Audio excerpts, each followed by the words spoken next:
Hey Storm fans, welcome to episode 8 of the Let's Go Storm podcast.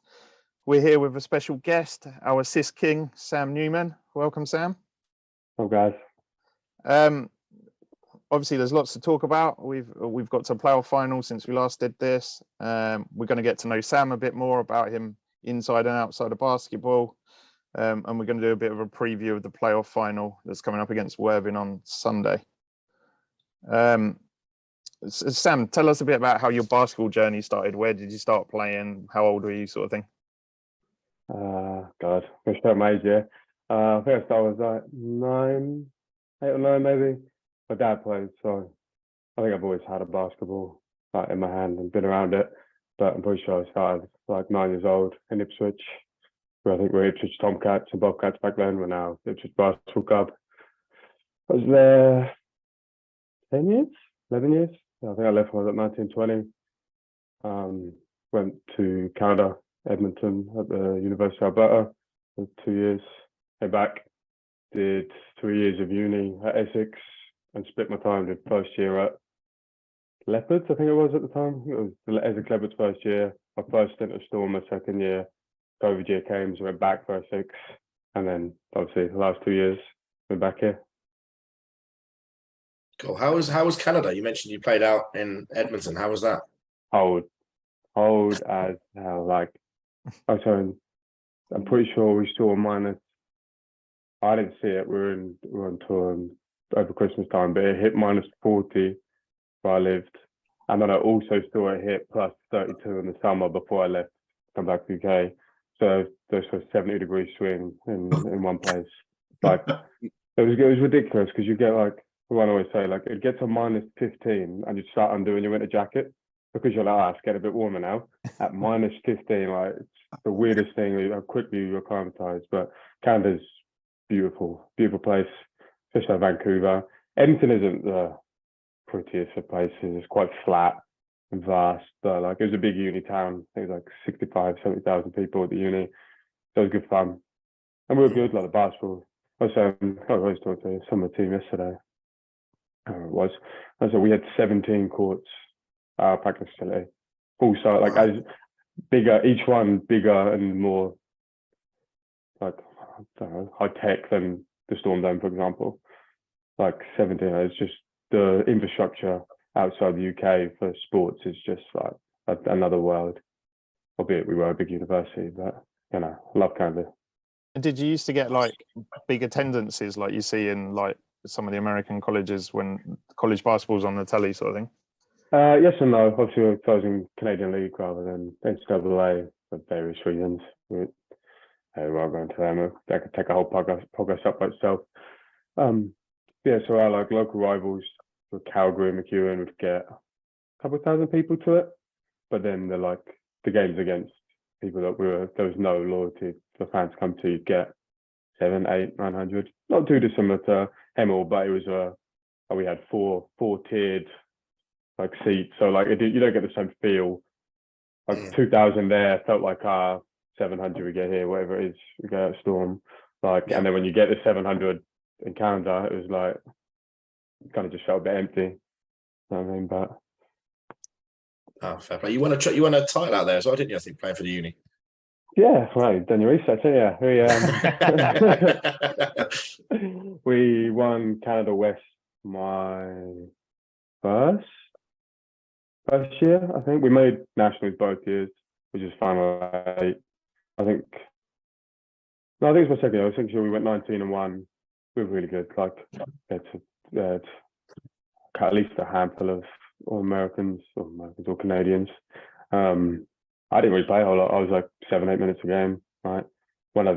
As basketball-wise, probably one of my low lights of my career, both enjoying it and on the court playing-wise. But in the same vein, very talented teammates, good coach, big school.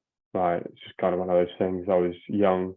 I was in my first 2 years there, and it's a 5-year process. So, yeah, it was definitely a learning process for sure. Sounds like a good life experience as well out there. Oh, absolutely. Because obviously I had a negative experience basketball-wise. I remember coming back, a couple of the kids from Ipswich got in contact because showing their recruitment process because I obviously know them, and they're like, "Do you think I should go or not?" And I was like, "Of course." Like, they're like, "But you didn't enjoy it." And I said, "Yeah, like that's just me. Like, I didn't. It's not that I didn't enjoy it. Like, I just didn't have the best time. It doesn't mean you're not going to have to. Like, outside of basketball, best years of my life. Like, there's no question about it. Like, you're going to get the chance if you get kids get to go to the States to do something that a lot of people will never get to do. Like, just take it. Basketball isn't the be all and end all. Like, it's great. We will love it dearly, but if it gives you the chance to do other things, take it. If you can keep playing basketball and winning and all that rubbish, like, yeah, sure, do it as well. But it's a good avenue to get you through life. Fair play, fair play. Yeah, it must have been a big life adjustment going out there, but especially at your young age as well. But made it worth it in the end, I suppose. Yeah, so like living, what the time difference was like 7-8 hours from friends and family. Stuff was just exactly the same as Aaron, Seth, and TJ this side, isn't it? Like, they're just a little bit older. They went through the college experience. They're just doing it with being pros. Fair. Did you have it? Was it a bit like how it is now, where some of Seth's family, Taylor's family, watch some of the games if they're on like YouTube? Was that the case with any of the games you were in? Could some of your family and friends watch it back over here?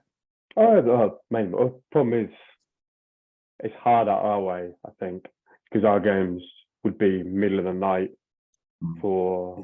So when I was in Canada, my family, if they wanted to watch, would have to get up at 2, 3, whatever the time is in the morning. But I think the other way, it's earlier for them, if I'm not mistaken. If they get here, it's early morning, so it's kind of like they get up. They might have to get up at like 7 in the morning, but there's just more time in it. So my parents tried to stay up for some, but then the motivation definitely dwindled as my court time was much lower. So I think they started recording it and playing it in the morning and just watching like that. Fast forward into the bits where you came off the bench. Exactly. And like, oh, Sam's not clapping on the bench anymore. Let's pause this and play now. And obviously, you mentioned you played for Ipswich for some time, and then you've had a couple of spells at Essex. Which of those seasons, or moments over those bits of your career outside of Storm, would you say are like highlights? I had a good final year at the academy, the NBL, I think it's still called. Won National Player of the Year, first team, or the NBL, we're going to call it, made the GB team that time, down the 20s. As far as like accolades go, that's probably the peak of it.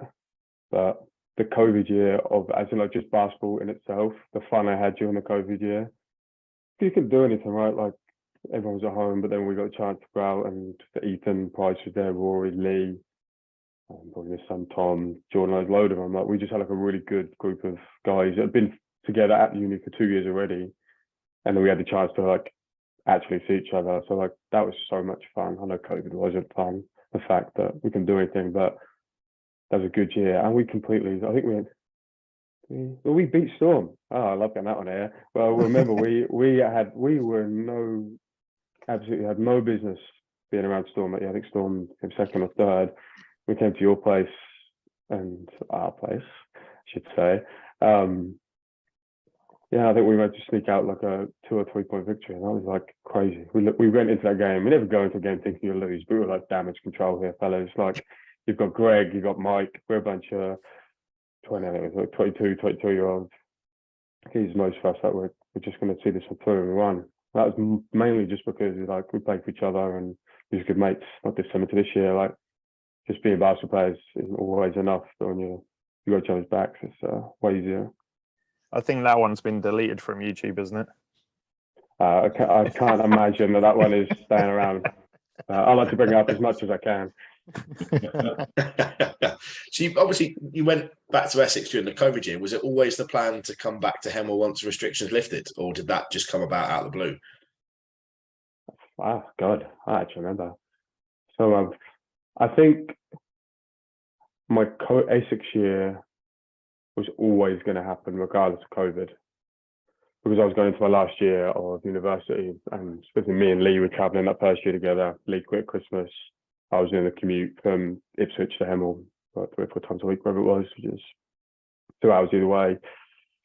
I was getting to the point where I was like, I'm not going to upkeep, school, grades, basketball. maybe practice and just having a life at the same time. So I think I'd already started to speak to John, Tony, Darlow, Drew, that lot about realistically I'm probably gonna have to step away for a year. And then COVID happened, and it was kind of like it's a blessing in disguise because I'm no longer leaving because I kind of need to. I'm leaving because I physically have to. Like those first couple of months, you weren't allowed to drive X amount of miles from your house, right? So I was like, even if I wanted to come back, I wouldn't have been able to. So yeah, but it fairly soon into that Essex year, Darlow was sitting in my DMs like, so next year? And I'm like, yeah, probably. But no, I never like to think about the next season too early. Like Darlow was saying that, but yeah, just let's get the season out of the way. Summer's a long time. Like, you get 3 or 4 months to figure this out. But I think it was probably always fairly high chance that I was going to be coming back after the first stint. It does sound like Darlow's in nearly every basketball player's DMs. Nearly is an understatement, my friend. That man is in everyone's DMs. I probably got a message from him now. I'm not going to look at my phone, but like he chats to everyone, and he's great because he's like, right? So he can just get in, talk to people, and so he wants to play for Storm, which I assume is the vast majority of the league this year. You think so? He's a character, though, isn't he? Yeah. We'll call him a character. That's what we'll leave at. As you've kind of touched on that first season you were at Storm, Sam, you were voted Fans Player of the Year that year, which is a big accolade at any club you're at. And then I used to watch it. I used to go then as well, and obviously we had a good squad that year as well. Obviously Jack and Nick, who are still there now, Walid, Bode. You've already said Greg, Mike, and we had a young Jordan Jackson for the back end of the season, if I remember right. Obviously, who played against us on Saturday. What do you think are like the similarities and the differences of like the current squad? Why this current squad seems to have stepped up another level from your sort of first spell? I mean, it's not obvious, and it is obvious. Aaron, Greg, Seth, Hakeem, like a ridiculous combo of like high-end players to have in your team. Like Greg and Mike were I like Greg and Mike. Greg was super talented. Mike can make crazy shots, but like it never felt like we got there. Like, we were good. Greg was really good. Mike was really good. Bodie was really good. But it was like everyone was individually really good. Whereas you've seen this year, any one player can be good at any point in our team. It doesn't matter who. I'm not saying we didn't have that first year, but I think it would have been far more difficult for Greg and Mike to have 3 or 4 games on the trot, for example, let's say, where me or Lee or someone else was the star, quote unquote. Like, and whereas this year, anyone's every game, and it just doesn't have. Like, nobody cares. If anything, it's great when someone else has a good game. Like, awesome, good for you. Like, do it again next week, please. It makes everything easier for us, right? Yeah. But yeah, more talent, which is no disrespect to our team in the first year. More well-rounded team. As in, like, forget the past, we're just a team that's definitely helped. And yeah, let's not try to stake that first year team. Like, we're a good team. I think my coaching, I think we ended up coming 3rd. And obviously we didn't get the playoffs and whatnot because of COVID. But who to say we couldn't have knocked around into the playoff final and given Southern a run for their money? Do I think we'd have won? Probably not. That Southern team were ridiculous, but we're still pretty good. Yeah, you mentioned about like you see more of a team this year. I think we've mentioned it a few times in our chats. You can tell social media this year with your comments flying around, almost picking on the lads every week when there's a player of the week or a picture of them. Is that kind of a different theme amongst the team? You all getting on with each other more? Are you not bored of Aaron Wright, player of the week yet again? Like, I can't be the only one, right? Oh no, Aaron had a 30-point triple-double again. Like, woohoo, dude, do something different. But no, we've got a good group, and a group that don't take themselves too seriously and joke and laugh. And to be fair, it hasn't been that way the whole season, right? Start of the year, obviously, I think I knew Taylor, didn't know Aaron, didn't know Seth, didn't know Chuck. vaguely knew Silla, knew Jack and Nick and whatnot. But like at the start of the year, I couldn't be making these jokes. People can be making these kind of things. But like winning helps, obviously, because everything's easier when you win, and having people that buy in. Like obviously with Mario coming in probably a month late, it was difficult for him because we'd already started gelling and he'd come in, but then a couple of months down the line, then Romario's just fully integrated and he's I'm not sure you see it, but like everyone makes the jokes. Not just, I'm just the idiot that does it online. Everyone else makes them like off the court. I'm just one that's I'll turn that. That's funny. But no, it is a really good group that just don't take themselves seriously, which means you can poke fun at each other and on social media and whatnot. I've seen to some extent you've mentored Aaron on that as well, because he puts the odd comment out now. Like there was one about. I have not had to mentor Aaron. Aaron is a dark horse on me. Like he's always been that guy off social media. I think he's just slowly been like, oh, I can get away with it. I can say this, I can say that. Like I think he's at the big schools, like that D1 in America. I have no idea, but I assume it's probably you don't say that. Like you don't poke fun at your teammates online. I would assume. I don't know if that's true, but like here. We probably went from that to I can just have a laugh. Like we take this seriously. We work hard, but you can also kind of relax and go to communities. You can have fun. Yeah, it must make it a bit easier to be able to switch off from the seriousness. And I think we all pick it up in as fans that see how you guys have gelled together. I think one of the online things I've loved, and by the way, he had an awesome game this week, Charles, right? Oh, mate, Chucky, it was man. amazing this week, right? He was like setting firework off on the court. He was brilliant. But his crossing out of anyone that's on the team of the week, apart from Storm players, every week is it's brilliant on that. So I love it. I know. It's one of my favourite things online every week. Makes me smile. I have a feeling, I can't remember if he's done this in the past. I saw him or someone else, and I've been on the receiving end of one of the crosses, and I'm like, what the fuck, man? Like, come on, cross me out. What have I done wrong? And now I'm seeing Chuck there. I'm like, yeah, get rid of him. Just Aaron Taylor and Akeem. Like, yeah, that's fine. No other players in team week. It would be good to see Chuck on the team of the week because he had a cracking game. Then you can cross him out, Sam. Yeah, oh yes, please. I would if you do that, I'll just cross Chuck out. I'll leave the others up. No for Chuck. That'd be good. I think we've kind of started talking a bit about this season. Just before we jump onto that, are there any kind of your main influences, basketball influences outside, like sort of sporting heroes type of thing? Not really. Like the obvious one's always my dad for basketball because he played. Like I just followed him around playing, and he's my coach going up from like 16 to 18. And I've always told me one of the questions always have is like, who's your like NBA influence? And like, I really haven't had one because like, how can I be influenced by like LeBron James, for example? He's 6'8", 270 pounds, jumps out the gym. All three things that I can do, never do. I will never be able to do. I can't do. Like I've always found it hard to like. I suppose I'm gonna admire them. I think they're amazing to watch them or not, but I've never really like molded my game after anyone or anything like that. I just love basketball. I play it and just carried on like that my whole life. That's a great answer.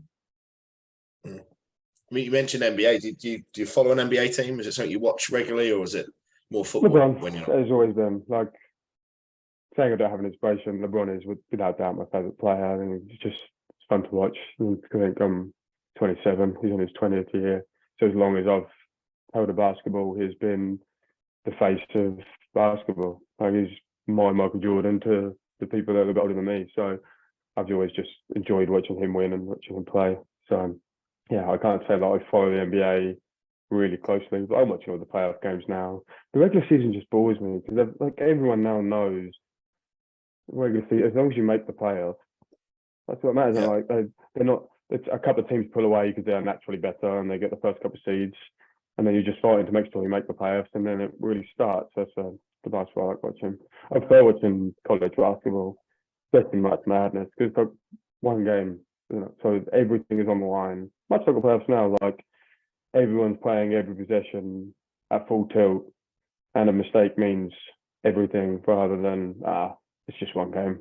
We'll get it next time. There's no next time. When it's win and go home, it's like means something. Like the playing games, you're playing for 7th and 8th position, which realistically shouldn't matter that much. And it was the most fun basketball I've watched in ages, because everyone's playing like to the best of their abilities at every position, right? Fun. Yeah, we don't like talking about the playing tournament. My team got knocked out, so yeah, we rushed past that one pretty quick. Who's your team? I'm a Bulls fan, but again, I grew up watching Michael Jordan, so I've stuck with him ever since. We're just terrible last 5 years. So that's tough. You're talking to the old gits that were where LeBron was your Jordan. That was how Jordan was, So that's all you used to see, wasn't it, when we were younger? Chicago Bulls, because that's what it's what the whole of Europe watched. Pretty much, yeah.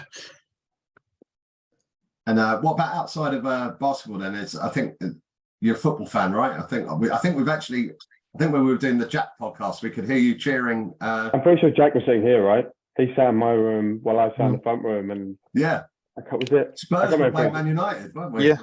Yes, United won. I'm pretty sure. Because we kept hearing you screaming or banging on the thing. I think when every time bang on the wall to make sure, because I was like, I couldn't text things at the time, but I was like, I need to make sure he knows, so I just make a bit of a noise.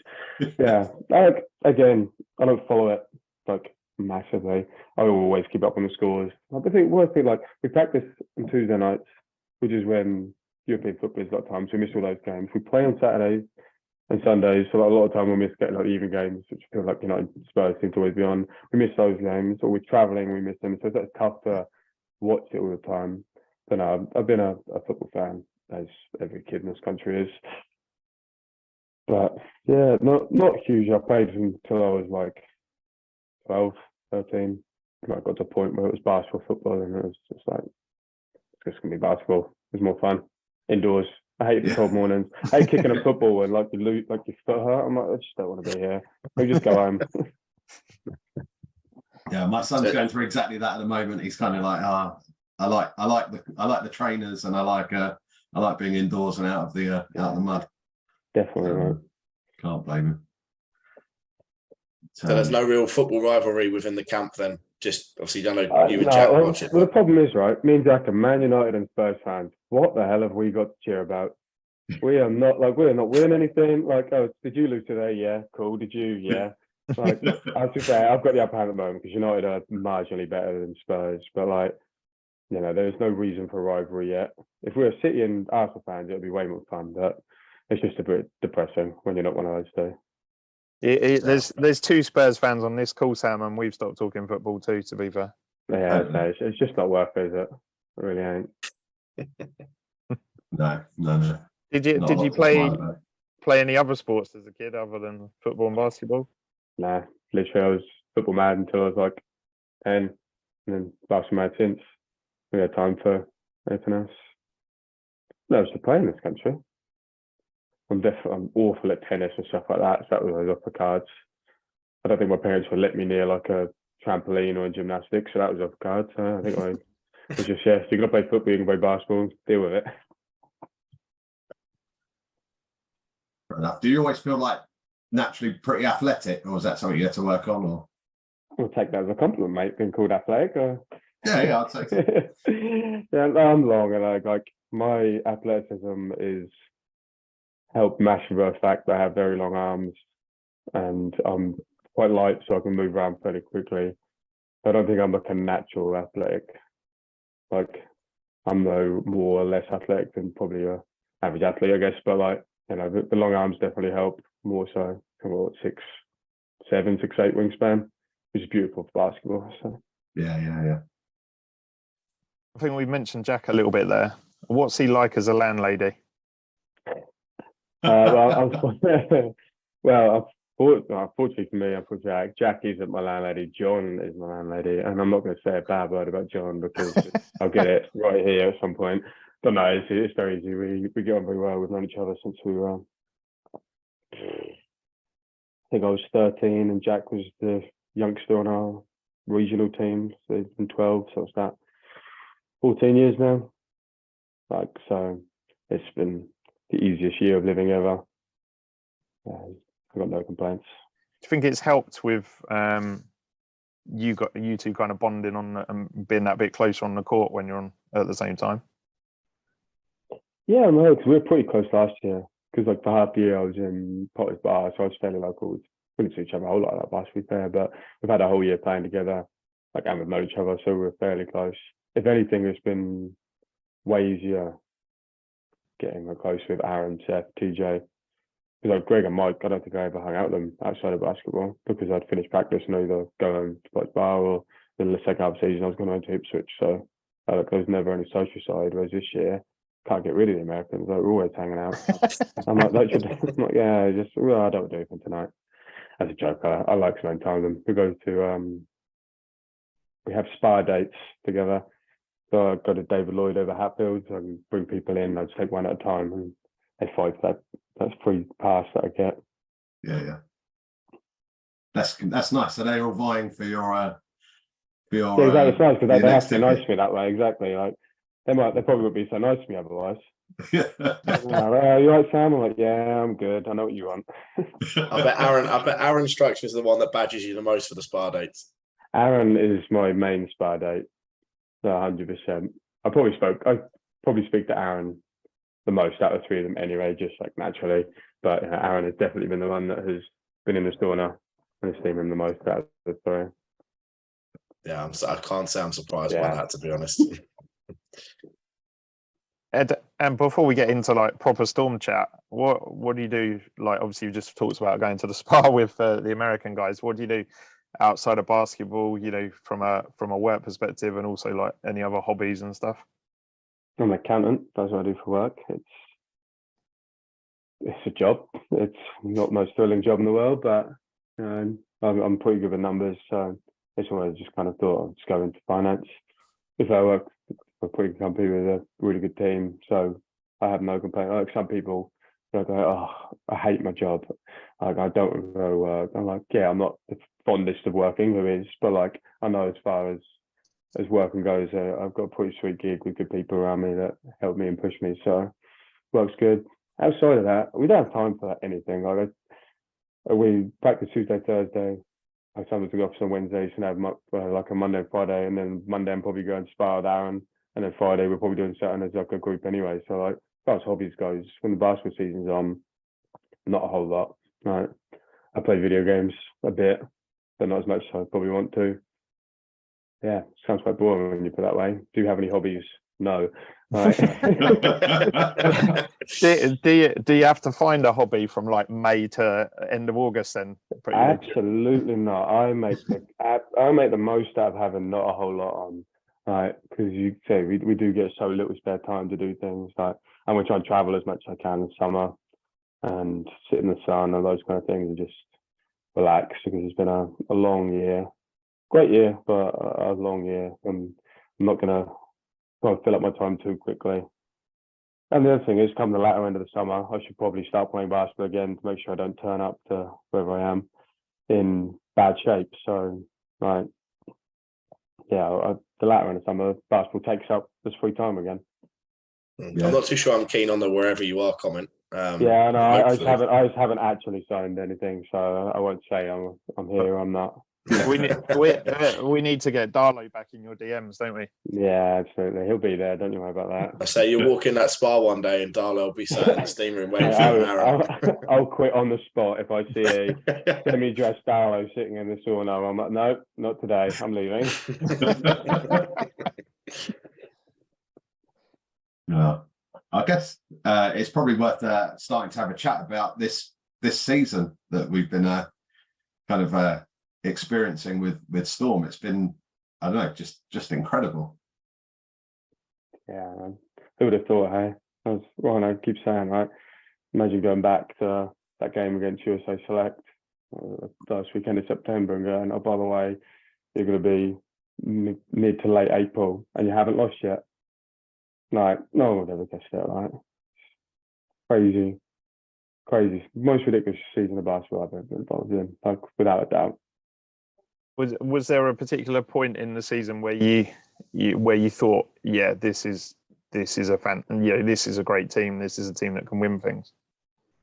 Oh, very early on, it was like, okay, we're not just going to be like a third or fourth this year. We're definitely in that running for the top spot. then we beat Worthing at their place, and it was like, okay, TJ was fouled out for the majority of the fourth quarter. We've beaten them at their place, but Chuck had a really big defensive possession, and they had a couple of lapses. So you come out of that game thinking, all right, yes, we're beating them, but are we the best team in the league? Let's hold the horses a little bit. And I don't think we played anyone. That's disrespectful. We didn't play Worthing or Derby. We played some good teams, but we didn't play the teams that were pushing us until Derby in the cup final. And then Milton Keynes, to be fair, but then Milton Keynes came out swinging that game, and that was crazy. So I was like, right, we didn't play well in that game, so I still don't know, like, are we good? And then we beat Derby by 20 in the final, whatever it was, and then you try not to be like, okay, we're really good, because it's very easy. As soon as you start thinking that, someone's going to get you, as I'm pretty sure Loughborough nearly did. I think it was a week after the cup final, wasn't it? Yeah. That was probably, although not great for the fans, it was probably the best thing that happened this whole season, was coming out of that final, having such a game, and then having to make a Hail Mary alley-oop just to send it to overtime to scrape a win against Loughborough, who at the time were, I think they were bottom end of the playoffs, so they ended up fifth, now a pretty good team. But, you know, it's the second half of the season, it's definitely been more difficult to kind of sit there and say, oh, yeah, we're right, because we're pretty good. Like, we're one game away from being really good. But until Sunday comes and we win that game or we don't win that game, I don't like judging us, because it doesn't come out to that now. Like, not to say this season will be a failure if we don't win this game, but I know for a lot of this team, you would leave that game going, oh, what if? So we just want to get through Sunday, win it, and then we can talk all about how wonderful the season's been and how great we think we are and how good everyone is and that. But until that point, I feel like we're all, not just me, but the whole team, have been very subdued in what we think, because there's still a game to go. Let's get out. I like that mentality. Yeah. That's good. Is that filtered down from Drew down, or is it a collective thing as a group that you've all just on the same level? Yeah, that definitely starts with Drew, because Drew has been missed there. So like, even the first game of the playoffs, a lot of people are like, there's 3 games left, and Drew is like, no, there's 1 game left. There's like Solent, we lose to Solent, there's no more games. We beat Solent, we have Reading. There's not 2 more games, we've got to beat Reading, and if we beat Reading, there's another game. So he's been honing on that. But yeah, I think probably this week it's become quite apparent to all of us, you know, that there's a very, very big game this weekend, and not just for us, for the club, for the community, for the people who've been following this team for 10 years. Like, I've been fortunate enough to be around for 4. There's people have been here for 15, right? How much it would mean to a club for us to be able to win this weekend. Yeah, so let's not get carried away. Let's just continue as we have for the past 40 games, and the way we prepare for every game. And absolutely. I only started watching last year, so once we do it this year, I think I'll go off and do something else. Fair. At the start of the season, that was well, no, it was after the, I can't remember which cup it was. It was either the Dutch or second cup run. I was thinking, like, if we were to be able to go away through and win everything and whatnot, like, what more is there to do? Like, you almost say, oh, should we leave? And then you sit there and you go, absolutely not, because you just want to keep winning and keep winning things. But like, do it again. Yeah, we'll it's much fun. Once you get that taste of winning, you're just going to keep winning, you know. So yeah. And you mentioned, you know, I know you don't want to kind of think about the whole season as a kind of a review as such, but there have been some special moments. I was at that Worthing game away with the when Taylor got fouled out, and there was some, you know, some dubious calls, and they were playing quite physical, and, you know, Charles with his board was just such a fantastic moment. Are there any other kind of crazy, mate?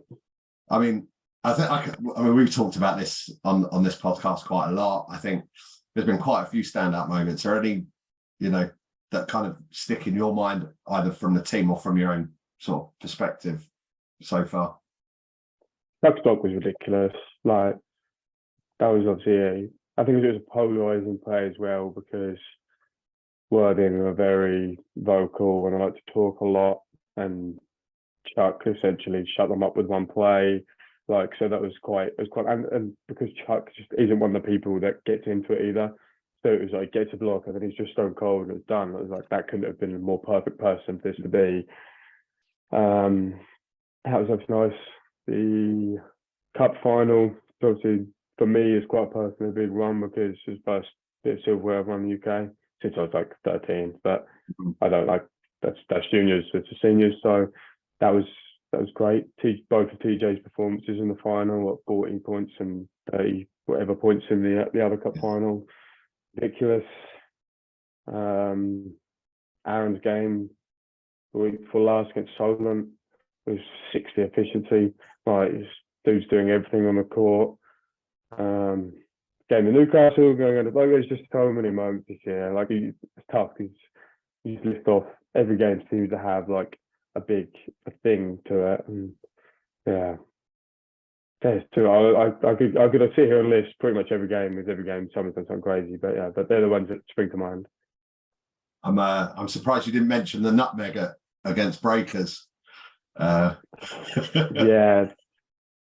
No, I guess that's just like, to me, I'm never going to put my own accolades on there. Things like It was I just say that, like, it's a funny one. Like, I think it happened. Like, Jordan Spence took it well as well. I remember when I did it, I came back down and he was like, I got 1 foul left. I know I'm using it on. And I was like, yeah, you have every right. I was like, I'm not even going to blame you. And the last thing you did before you got subbed out was shove you out of bounds. I remember turning around just giggling. I was like, yeah, I'm not even mad. Like, I deserve that. I could have perfectly just dribbled that next to you, and for some reason I decided to be cheeky and put it through his legs. But how many times have you watched that clip back? Oh, the day I got sent it about 1 million times, so I did end up watching it a lot. But yeah, I try not to watch. I don't. I was speaking. It was Darley the other week. I don't actually watch a lot of our games and highlights back because, like, I watch. We have scout videos at practice, so we see it that. But like, generally, once the game's done, don't really tend to go back to it and watch it because obviously I was there. I know what happened. I know what played us, nuances that Drew and Darla and that lot go through, which we need to look at. But as a whole, one game doesn't really impact the next in my mind. So I just like, cool, won that, move on. Although saying that, if Aaron had made that dunk against Solent, I'd probably still be watching it now. I'd probably have it on the screen to the side now because that was one of the more ridiculous plays. If he'd have made that, that would have undoubtedly been the play that from your previous question, where the no call foul in this dunk, that was ridiculous. As a basketball fan, if that had gone in, and nuts. That was it was so close. It was a good moment, but no. Yeah. Just not right there, is it? I think you do yourself a bit of a disservice with the Aaron alley-oops, not just against Loughborough, but the other ones, because that's obviously, that all comes from you as well. So you see the same play, like at least once a game attempted. I think you've done it with Hakeem as well, but the fact that you can find that pass, a compilation of those alley-oops is just worth watching. Yeah, there's been a lot of them this year. What blew my mind is the first, I don't know, I think it was something ridiculous. Like the first 12 games of the season, we got it at least once. And I was like, someone has to be watching our games. We're undefeated. Like, somebody has to scout us. And they have to realise that when I stand on the sideline and put a certain signal up, I'm just going to be throwing it into Aaron. But it just kept working over and over again. But it's pretty easy with Aaron and Silla because they're absolutely massive. So you just put it near enough to the ring and they jump up, grab it, dunk it. They do all the hard work. I just go, catch that. Well, you say that though. Do you know much about your own stats this season? Do you look at performance over a season? I mean, I've been shown them and I'm aware of them. I try not to look at them too much, but in the same vein, I'm a numbers person, so I do at the end of each game. I look over our team stats. It isn't just mine. I like to see how people did and how our teams did and whatnot. But yeah. Because 212 assists so far with 1 game left. 212, I had a lot. 212. I should shoot the ball more. I should stop giving them the ball. I should stop taking it myself. Which, so 212 assists you've had this season in league only and playoffs, which means you're number 1 in the league, 15 ahead of the person in second place with a game to go. Interestingly, that's 52 more assists than you got the whole of last season. So it makes it, it's made it.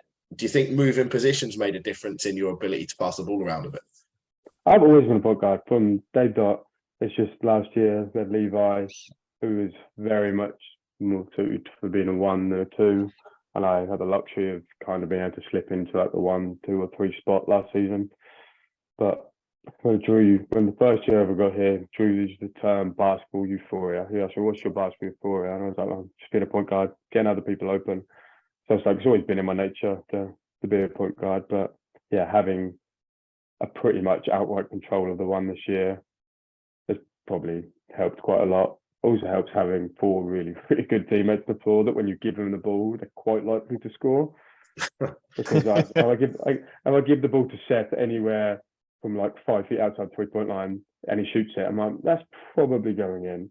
If I give it to Silla around the ring, I'm like, that's probably going in. And if I give it to Taylor or Aaron with any head of steam, I'm like, that's definitely going in. So like, it's like I've definitely been helped by a lot of very talented teammates for assists this year. It'd be a lot lower if they were not as good, basically. But yeah, either way, it's an impressive number, 212 though. It's Yeah, a lot of no, credit it's your way nice. for that. It's quite cool to be number 1 in the league. Yeah. I would have called that start of the year. Some very Yeah, talented well, guys you're in the league. So. third in the league for most steals in the league as well. Yeah, that's like gamble. Drew and Darlow will hate the fact that I'm that high up. I don't know. I think there's a chain on Instagram somewhere. I think it was one of my photos. I captured it like coaches said no more behind the back passes because I like to do it and I turn it over a bit. And then someone else said, "Oh, and then reaching around on defense." And I remember Drew and Darlow was immediately in the comment section saying, "No, he's having a good season. Don't tell him to do that."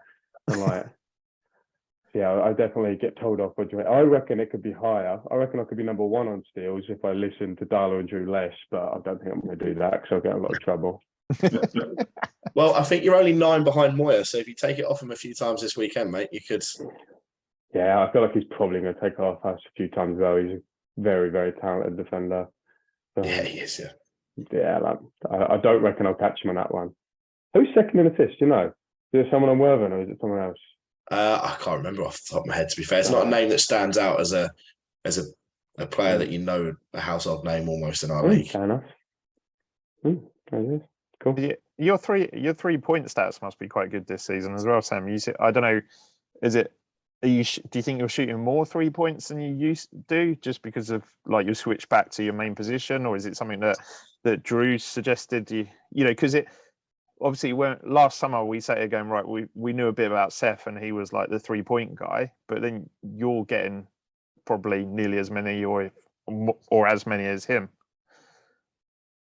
Yeah, I think this is. Okay, I think I've always come to people. I can't remember they are. This season, I think I probably shot the best percentage of my career by like quite some margin.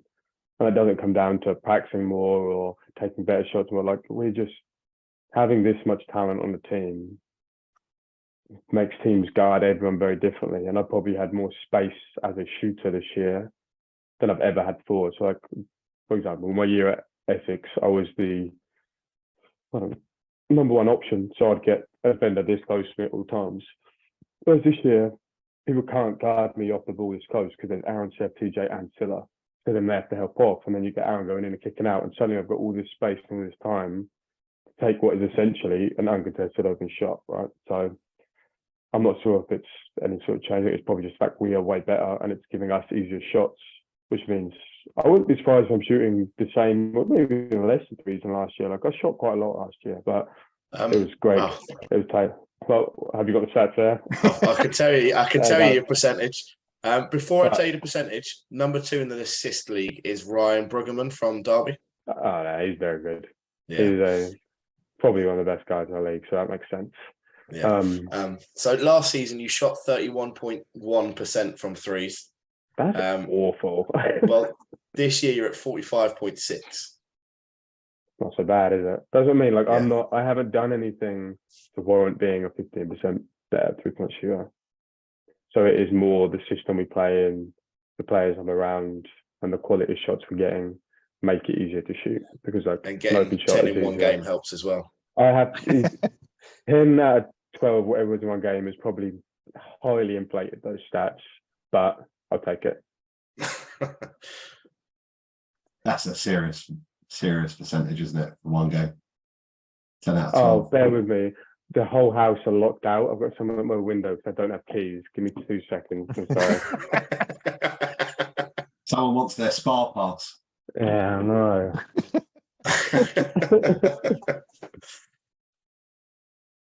Oh, brilliant. I bet it's Jack just playing games. No, we went to, I can hear, I was going to heavens up. We went to the pub, obviously, and I took the house keys and I came back early and Neville just come back. And I've just saw Alicia running around the back of the house at the window, waving at me like, we're locked out. I was like, oh, that's fine. All right, sorry about that. And the game, was it the Worthing game or the Solent game the other week where you got like a career high as well, didn't you? Points scored. I would assume that was the Worthing one, but the threes. Yeah, Yeah. I've never been like a crazy scorer. I feel like I'm always like, a lot of people when they have their averages, it's more of like can you imagine literally an average? Like they'll be high, some games low, some games. I feel like on most players, it just seems to always be there. So I don't have the big spikes of like 30, 40 points. And then I tend to not also have the games where you have like 0. They happen, of course they do. But like, I feel like I'm just one of the, I play at my average more often than not. So it's hard to have these big games. What do you think was it about that Worthing game? Because that was quite a performance, wasn't it? I missed it. I was away that one. Fun game to watch. Yeah. It's fun. It's because you weren't there, Rich. Don't come on Sunday, Rich. Yeah, no, you're not coming on. Yeah, many reasons why we had a good game that one. Are we going to save that conversation until after the final, or is that? No. I'd say all you can say, if you go on my Instagram, look at my little bio, you can probably figure out why it was nice to have a good game against whoever it was we played in that game. I can't remember who it was. I can't remember who the coach was, but yeah, it's there was a little bit of ulterior motivation, but nothing more so normal. Yeah, fair enough.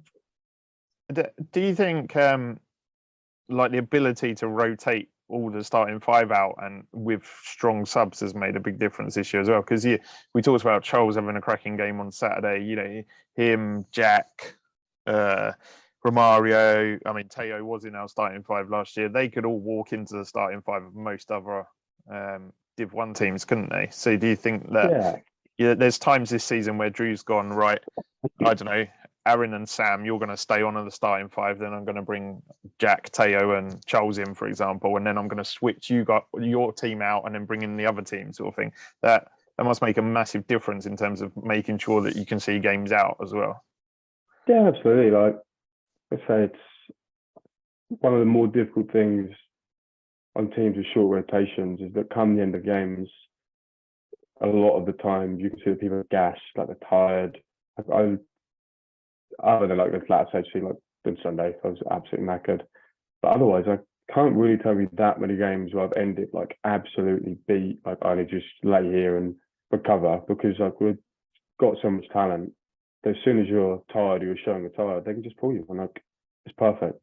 It's what every team should want. You want enough players that you shouldn't be forcing someone to push through midway through the season. Of course, playoff time, big games, the minutes distribution changes and we play 35, 37 minutes, which is how it is. But you should never have to be doing that against the mid-team tables or lower team tables. But it happens, like when you don't have as many or as talented players coming off the bench.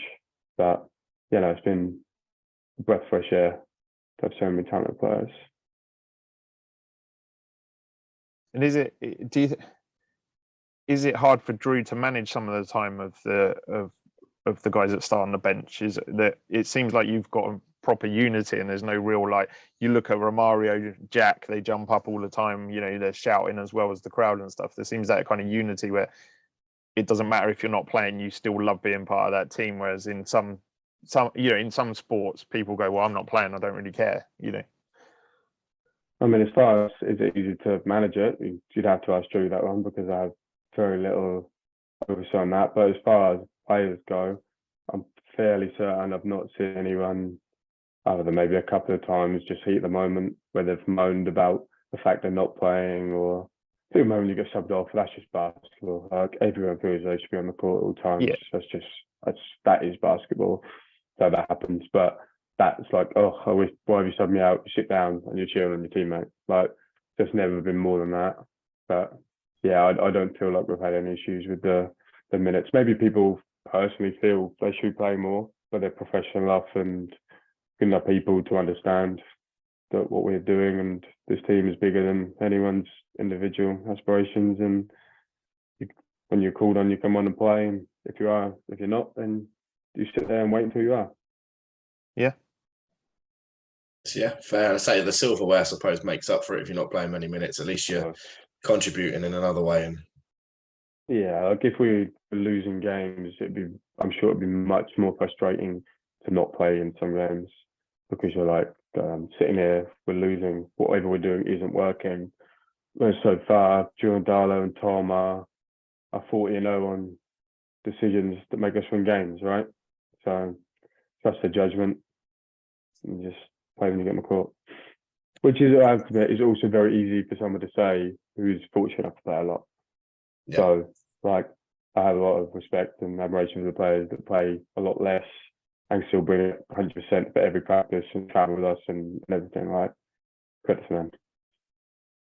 Yeah, I think in terms of when I looked at it the other day, I think in terms of you say playing a lot, I think only Aaron's played more minutes than you this season, but I think it's like by 1.5 minutes or something as well. So you are pretty much a mainstay in the five, which is exactly. Good to see.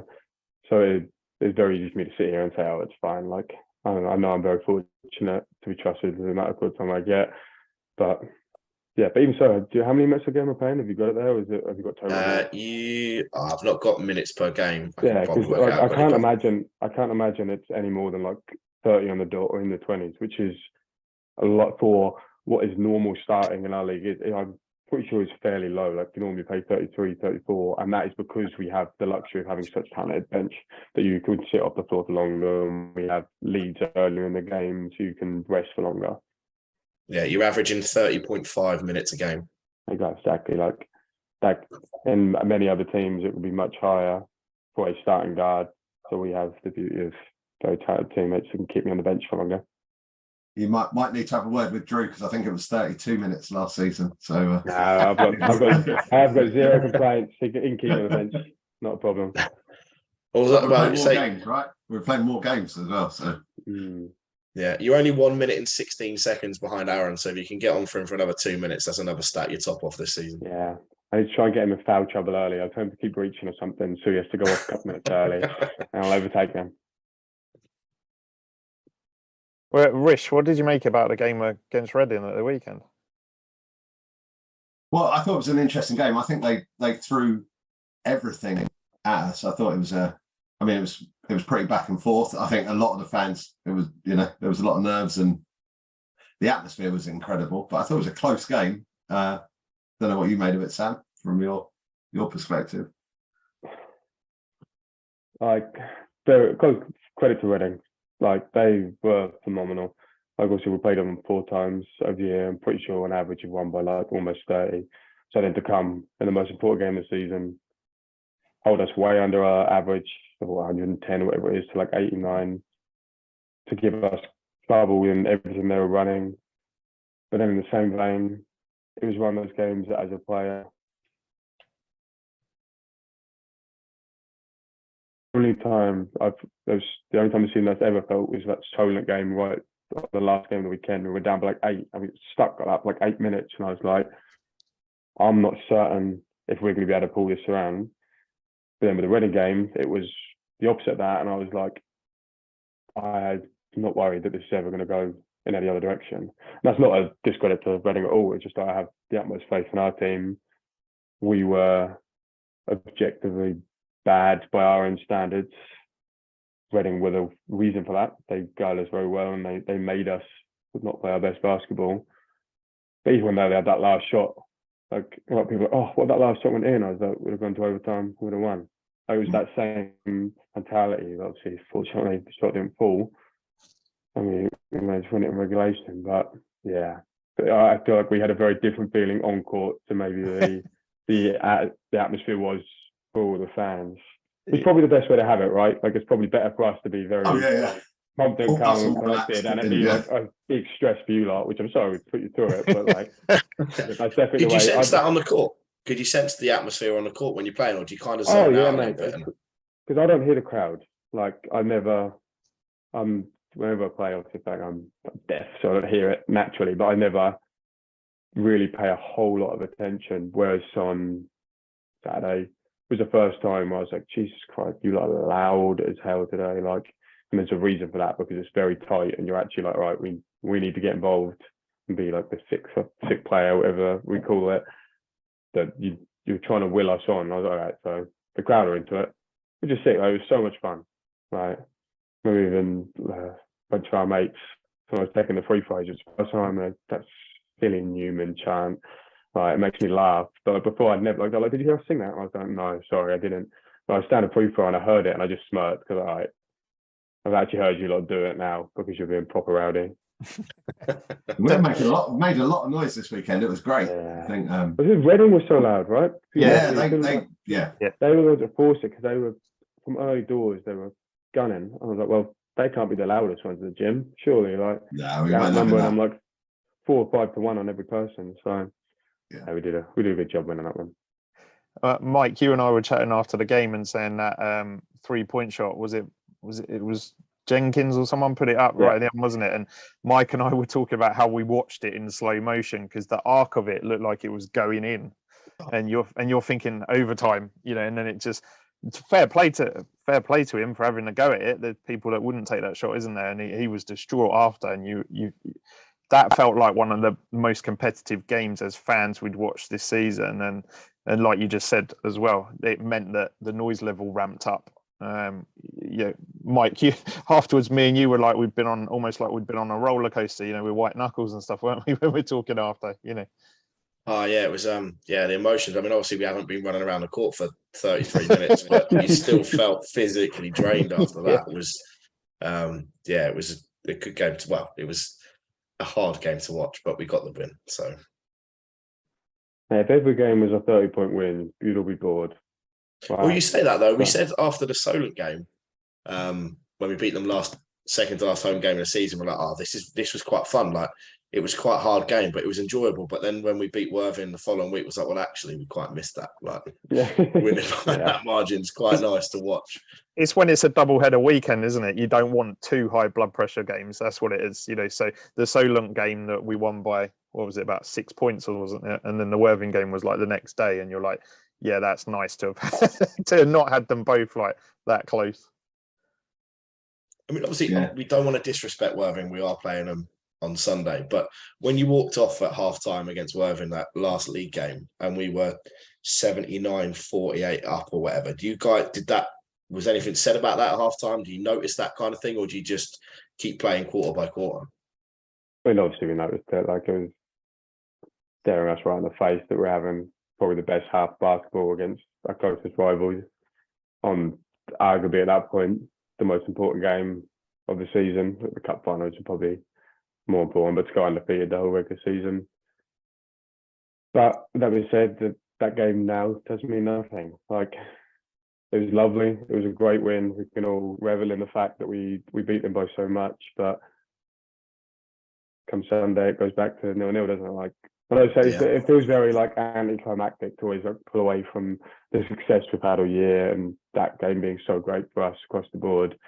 But like, we have to take after Sunday, let's all go back and enjoy it and talk about how great that game was. But like, I feel like across the team we're just trying to like bring everything back down to normality. It's another week, another game. Right, let's try not to get caught up in how good that game felt, because it was a phenomenal game and we were one of the best games in Storm history. But there's some more important things just around the corner. Yeah. Well, I was away for that weekend anyway, so you've got to bring it again for just. Mate, that and the last thing I want is for the fans and people to sit there and think, last time we played Worthing, we beat them by 50. Yeah. This final is going to be easy. I can assure you it is not.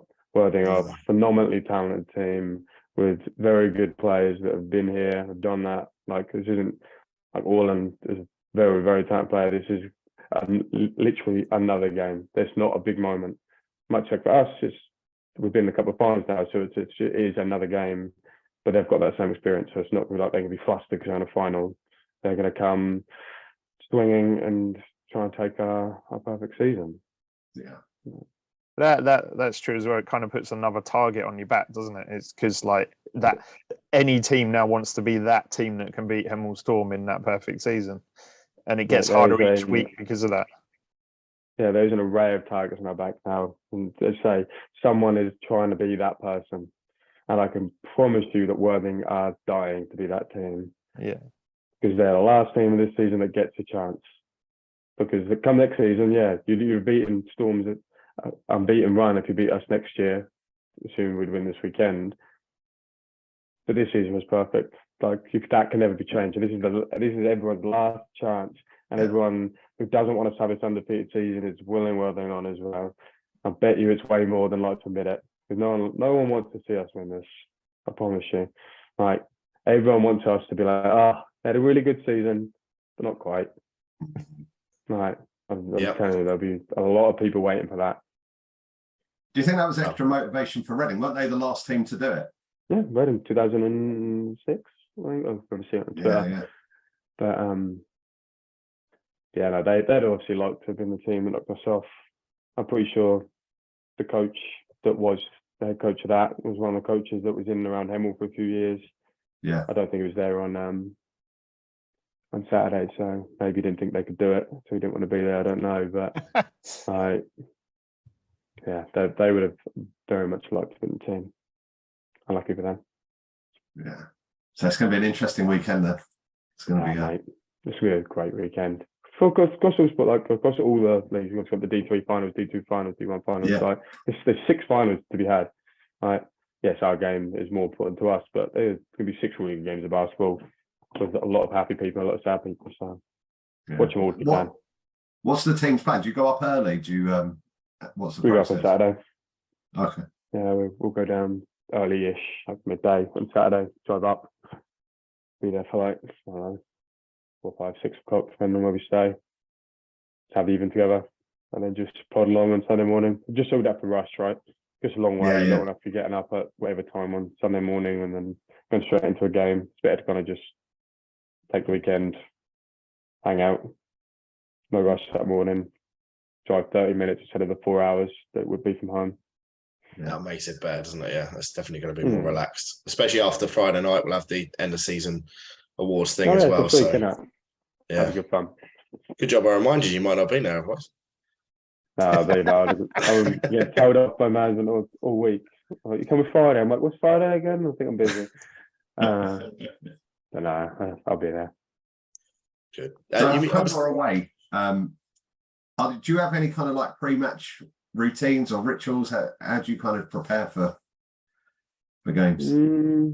I don't eat a whole lot on game day. I quite frequently eat nothing, which is bad. But I just don't carry food well when I play sport. Like if I have anything in me, I feel sluggish, I feel ill. I don't eat. I guess that's not really a ritual.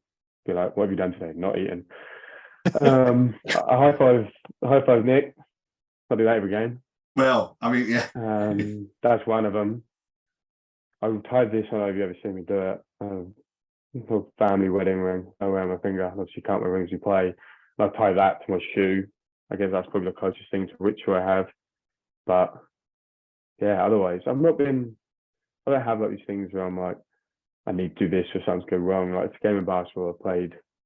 I wonder how many games now. Hundreds of games. So, and they've all been fine. Like I've enjoyed it. So I don't feel like there's anything that's made every game great or not. So I just kind of like to turn up, be myself, and play. Yeah, we'll have to make sure we send Nick down to the bench just so you can high five him before the final. Yeah. No, I mean, and to say both finals, I just had to see him, and I was like, "What, mate?" So that was enough. But yeah, no, I'll definitely try and hunt him out just so we have the same going into the last game. Well, I did actually tell Nick on Saturday that we were having this podcast. So I said to him, "Is there anything you want to mention to Sam or anything you want to ask Sam?" And I'll read out word for word what he said. So he said that he's responsible for 90% of all of your success this year with the high five. So he wanted to drop that one in. Then also wanted to know where did you see yourself in the future without him being around potentially? 90% is a little bit high. I'd say maybe mid 80s if he's lucky. Where do I see myself? Where do you see yourself in the future, basketball wise? likely here. I think the realistic trajectory of my life and work and how great this club is and how great the people are and the friendships I've made, I think the likelihood is that I'll probably see out the vast majority of my career here. But that being said, stranger things have happened. People move.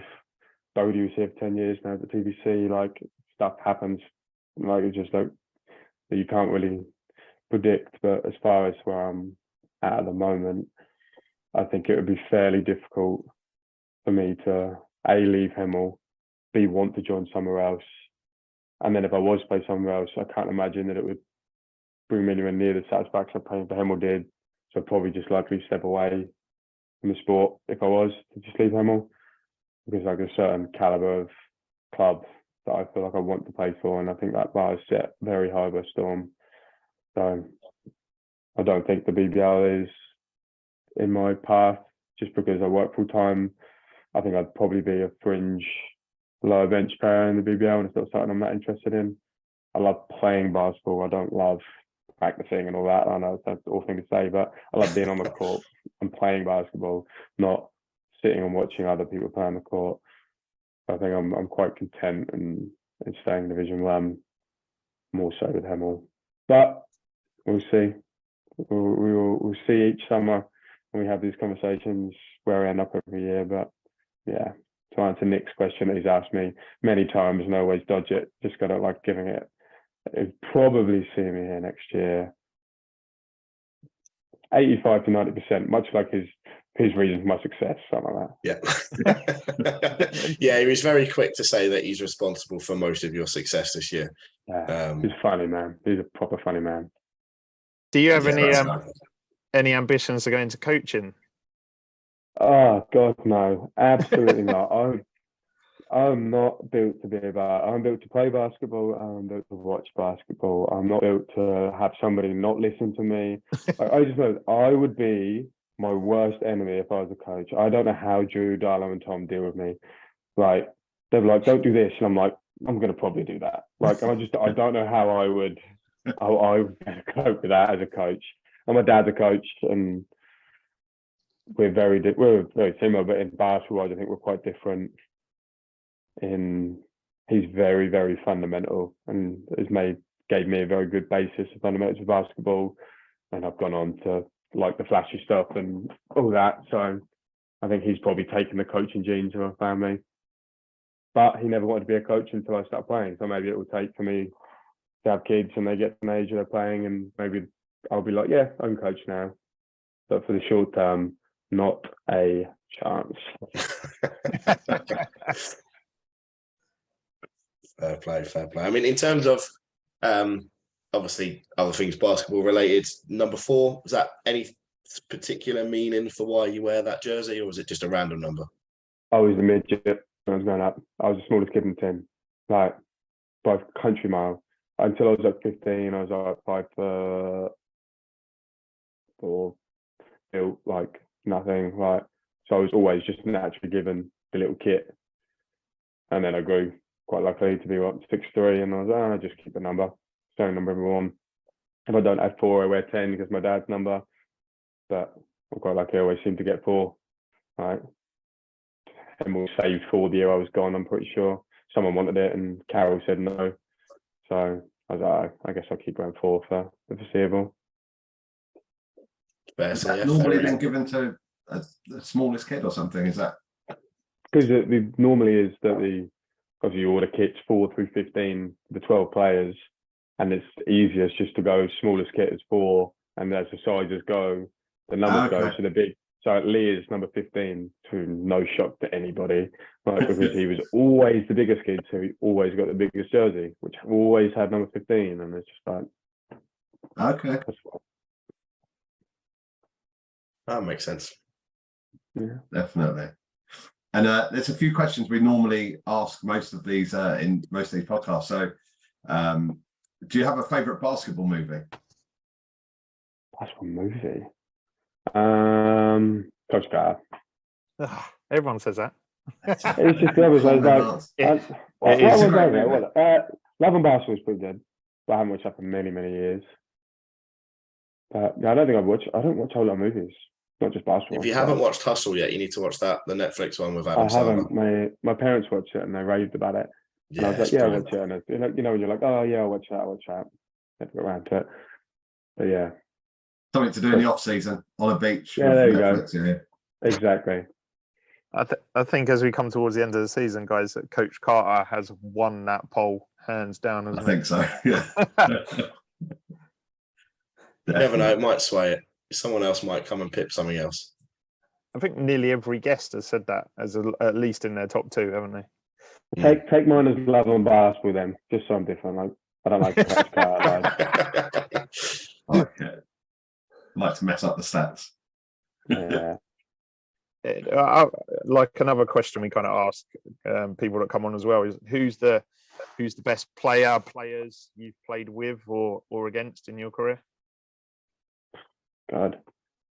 Aaron is obviously ridiculous.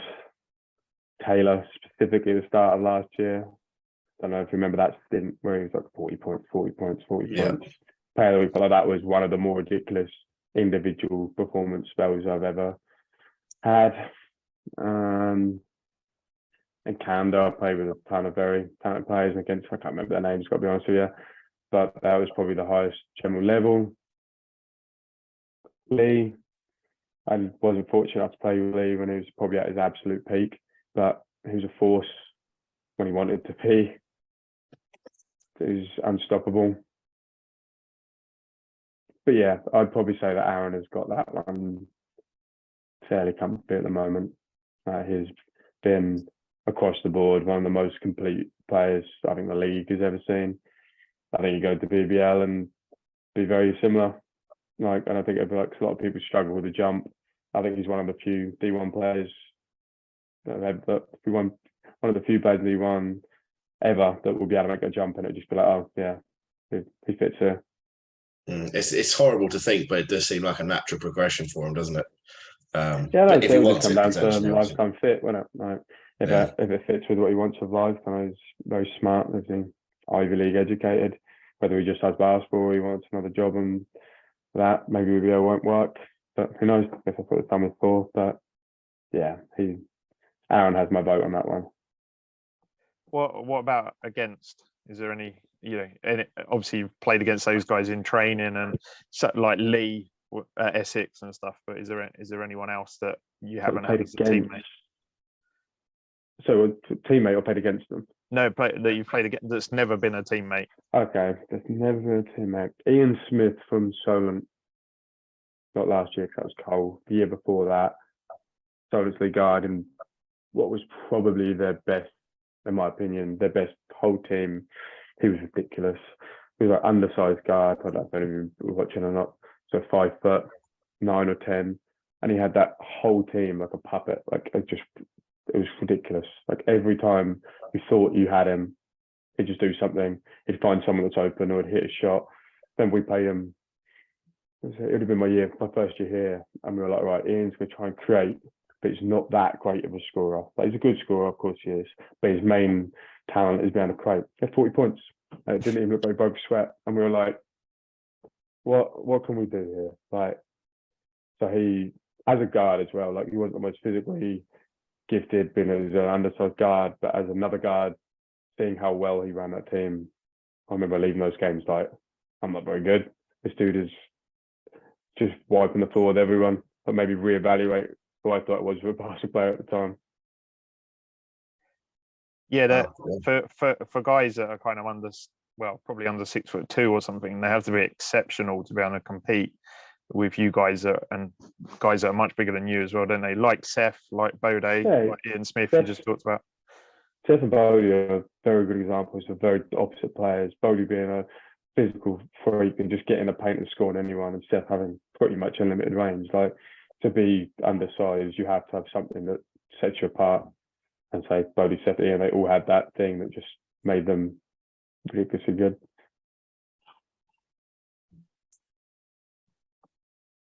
Now we don't have Fraz on this call, unfortunately. He couldn't make this one, but he would normally have asked you, and probably would have had another section about sneakers.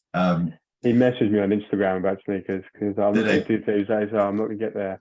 So yeah, I switched to using and whatnot. And I said to him, I was like, I don't even know. Like, he was like, do you wear Kyrie somethings? And I was like, maybe. Like, my footwear knowledge is I go on Nike ID, I click the shoe that can currently be customized. I set it all to white. Buy. Like, Really? I wish I was a sneakerhead. I wish I cared about sneakers, but I wear white trainers. I wear white basketball shoes. It's just kind of I wear all white shoes, and Yeah. that's it. Quite Funny similar enough, to the way Jack does it. was similar. Yeah. Jack just Was does it price lowest to highest, though, doesn't he? Just picks the cheapest one. Sounds like Jack. Give you that. Yeah. Well, Fraz has been slowly chipping away, and he's starting to convert me. I'm starting to look more and more at trainers and Yeah. sneakers. Don't we could try and edit that out. But yeah. I wanted to ask the question as he's not here, so I hope you're on the mend soon, Fraz. Anything else, guys? Anything else you want to cover? I think it's pretty much covered everything we wanted to. I think, yeah. And there's Awesome. there's maybe one more question, Sam, if you don't mind talking about it. How is your kind of hearing? How does that how does that make it more difficult to play, or how do you compensate for it, sort of thing? I'm not hearing aids, so I'm not here. I don't know how people know. You see, so I play with these in. As you say, it's got a point. Like, it's quite funny because I'm supposed to wear them all the time. I mean, I've got them in, I can hear pretty well, like basically like normal. When I haven't got them in, I really can't hear. And there's been practice this year where I either forget them or the batteries die or something. And the one at the start of the year, but Aaron takes the ball out of bounds on the ring, and we play competitively, obviously. He throws the ball to me, but I don't realize he's done it. So I've just started running away, and apparently he's just screaming at because he can't grab the ball because of the violation. Taylor then comes in, steals the ball, scores, and Aaron was so livid, but he didn't know I was deaf. He was like, "What are you doing?" And I was like, "Brother, I can't hear you. I have no idea what's going on." So like, if I don't wear them, it is a real hindrance. But I never play games without them, and yeah, it's manageable. I get by.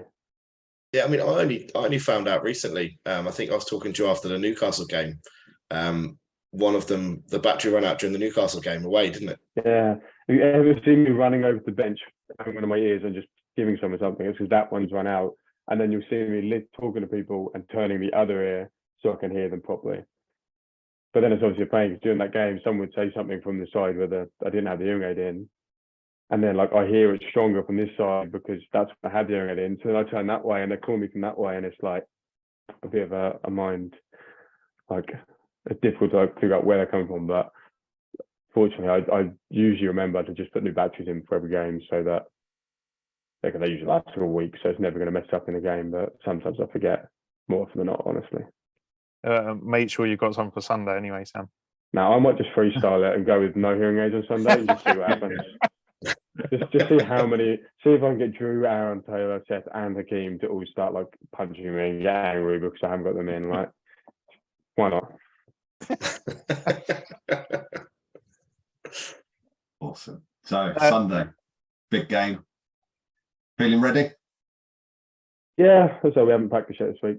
So Monday we'll have two big practices, but they'll probably be lighter in workload. Just keep my body's fresh. At this point, it's more X's and O's and knowing what they're going to do and the wrinkles we're going to put in to try and gain the advantage. But I think we just could take it as a normal week. As soon as we start thinking it as anything more than just another game of basketball, you start acting out the norm, then suddenly we're not the team that's thought we're a new team that's trying something new. And like, Yeah. I don't think that's the right way. But Drew, Darla, and Tom do a phenomenal job. I'm just not sure if like, obviously we go on the court, we get all the praise for, oh, well done, this 40 game season. Like, I can't stress during enough how much work goes on behind the scenes from Drew, Darla, and Tom from the Sunday night. They're talking about, so they will be talking about Worthing after the game on Sunday for multiple hours. They'll be on phone tonight. We'll have two sets of videos for Tuesday, Thursday. Like, I think people need to be told and understand how influential Drew, Darla, and Tom are to our success. And obviously it's a given, there are coaches, but I don't think people realise just how much this season has been reliant on those three and the sacrifice they make. And Dane as well, and Dane does all our video analysis. Don't forget him. He's not well like the direct coaches. Yeah, they do a phenomenal job, and they just don't want it. They step back from any spotlight, don't they? Just that's how they are, and that like they know that they're doing a job. They let everyone play, but everyone that's in and around basketball knows that the coach has such a huge impact. So they don't need their flowers there and then. They get them. They know that as players have their back 100%, and whether we always show that in the right ways and listen them. I'm sure they wish we listened a little bit more, but they know that we do too. That's a good answer to have that back. I mean, obviously, just Drew can he be quite a scary character sometimes if we're not doing what we should be doing during the game? Then Drew's soft as marshmallows, mate. He's not a scary man at all. To be fair, Drew's coaching style isn't intimidation. He might look like a scary man, but Drew is very particular about X and O's, and this is going to work because of this reason, and we're going to do this. And there's like gives us reasons for everything. Just never like we're doing this, believe me. It's we're doing this. I'm going to show you why it works. And that comes down to how much time they're putting off the court. They make sure that what they are implementing and introducing does work, because they know they've got people like me, like Aaron, TJ, Seth, some of the guys that are more X's and O's than maybe Silla, for example, because the big men are a lot more bashing around the side and just being tougher. We're probably thinking a little bit more about the game. But if something doesn't add up in our head, we're going to say it, like, why are we doing that? Why are we doing this? And like, they don't have the answers. They lose our faith and our trust. But at no point in the season have we said something, they're like, oh, I don't know. And on the flip side of that, if we say, well, why are we doing that? This is going to happen. They don't just like write it off. They're like, you've got a point. Then we'll talk about it. And much well, a lot of us moan at practice. We talk a lot because we talk through a lot of things. But it's because like everyone is trying to get the best out of whatever situation we're in. Like, there's no point in just being like, oh, we're doing that. Oh, I don't think that's going to work. I'm going to keep my gob shut. Right? Yeah. We go, hi, Joy. Like, I think you're wrong. We don't say it like that, but like I don't think this is going to work because of this. And Joy goes, right, let's walk through it. Let's work it out. There's no point just being a leader and everyone just following along, because then if Drew makes a mistake or Darla makes a mistake, then all of us can sit there and go, oh, we should have done this. It's more cohesive effort. If something goes wrong, we will sit there and go, that was us. We made a decision, it didn't work. We made a decision, it did work. No. That's great to hear. It's, obviously the right process in place, and it's a real team effort on everything. But don't get me wrong, they're spearheaded by Darlo, Drew, and Tom. I'm not going to sit here and say that we're out here going, no, let's adjust this. That happens occasionally. 99 times out of 100. They're like, yeah, but no, we're going to keep it our way. And we're like, all right, you are the coaches. It's your job to get this right. So we'll trust you. Yeah. Awesome. Is it, before we wrap up, Sam, is there anything you want to say to the Storm fans that are either watching or listening to the podcast? I don't know, like, I feel it's difficult. I don't want to wrap anything up for a season yet. Oh, that's come across yet. The season is not done. I don't want to make any closing comments. I don't want to say thank you because we're still going to go. There's so much still to happen in such a very short amount of time. All I say is that we're like, as a team, the club, we appreciate the sport from everyone endlessly. It's just been, without doubt, the best season of my career, not just in a Storm jersey, but as a basketball player. A lot of that comes down to the fans and the community we have, and we will do everything in our power to make Sunday the day that we want it to be, and so that we can celebrate properly in the summer and looking back on what should be the best season Storm have ever had. Love that. Good answer. I like that.